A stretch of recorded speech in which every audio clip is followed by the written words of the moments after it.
2010 का यहाँ जिक्र करना बहुत जरूरी है, क्योंकि 2010 में कुछ ऐसा ही आंकड़ा आया था एनडीए का, जब 2010 में 206 सीटें जीती थी एनडीए। उस वक्त बीजेपी के खाते में उतनी ही सीटें आई थी जो इस वक्त आपको दिख रही है, 91 सीट थी बीजेपी। लेकिन बीजेपी उस वक्त दूसरे नंबर की पार्टी थी। नंबर 1 की पार्टी उस वक्त जेडीयू बनी थी। जेडीयू के खाते में 115 सीटें आई थी। और इस बार 2025 में एक बार 2010 की वही छाप देखने को मिल रही है। लेकिन यहां पर इस बार 202 सीटें अब तक दिख रही हैं कि बीजेपी और जेडीयू समेत तमाम घटक दल मिलकर जीत रहे हैं। तो दूसरी तरफ बीजेपी 91 सीटों पर आकर नंबर 1 पार्टी बनी है, पूरे बिहार की सबसे बड़ी पार्टी बनी है। दूसरे नंबर पर जेडीयू है और तीसरे नंबर पर इस वक्त यहां पर देखिए कि इस वक्त आरजेडी है, लेकिन चौथे नंबर पर जो है एलजेपी। दोनों के बीच में महज सिर्फ कुछ सीटों का ही फासला बचा हुआ है। तो हार के बाद बिहार के पूर्व अध्यक्ष का बयान, अखिलेश प्रसाद संजय यादव कृष्णा अलावरू हार की वजह बताएं। फ्रेंडली फाइट से नुकसान हुआ, यह अखिलेश प्रसाद सिंह ने सवाल पूछा है।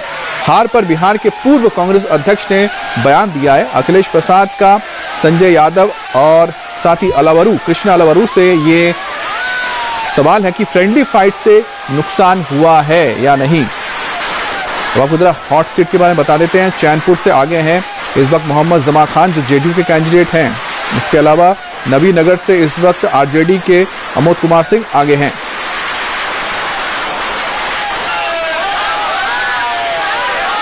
साथ ही साथ आप देख रहे हैं कि जश्न का माहौल है। इस वक्त एनडीए के तमाम घटक दल इस जीत को लेकर बहुत ही उत्साहित हैं। बीजेपी के दफ्तर में, जेडीयू के ऑफिस में जबरदस्त आतिशबाजी हो रही है, पटाखे फोड़े जा रहे हैं, जश्न मनाया जा रहा है, मिठाइयां बांटी जा रही हैं, ढोल नगाड़े बज रहे हैं।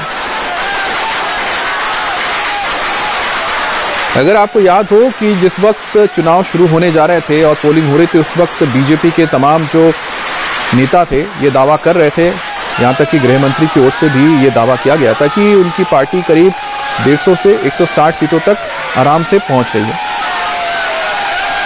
लेकिन जो नतीजे आए हैं वो तो और ज्यादा उत्साहित करने वाले हैं, खासतौर पे एनडीए और बीजेपी के लिए, कि लोगों का प्यार उन्हें भर भर के मिला है। और इतना प्यार मिला है कि पिछली बार से ज्यादा ना सिर्फ सीटें जीत के आ रहे हैं, बल्कि 2010 का एक तरह से आप सोचिए कि यहाँ पर वो रिकॉर्ड बीजेपी ने हासिल कर लिया है 91 सीटों का। 91 सीटें बीजेपी यहाँ पर जीती है। 2010 में भी 91 सीटें बीजेपी जीती थी।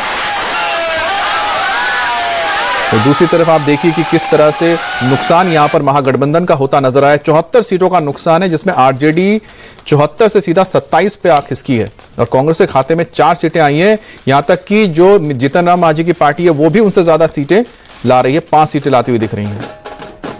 और एमआईएम यानी असदुद्दीन ओवैसी ने अपना स्ट्राइक रेट यहां पर लगा है, बरकरार रखा है। 2020 में 5 सीटें जीती थी सीमांचल की, इस बार भी 5 सीटों पर वो आगे चल रहे हैं।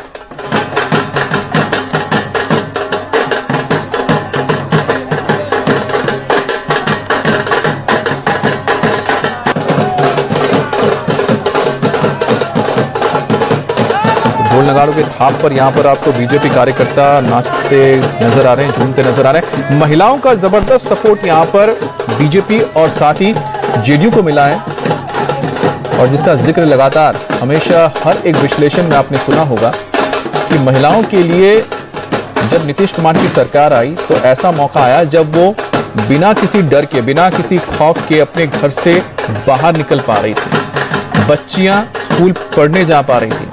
नीतीश कुमार ने जब साइकिल बांटना शुरू की थी बच्चियों के लिए, ताकि वो अपने स्कूल तक जा सके जिनके गांव से दूर है स्कूल, ये तमाम जो स्कीम थी महिलाओं को सशक्त करने की और लॉ एंड ऑर्डर को सुधारने की, इसने एक जादू की तरह काम किया।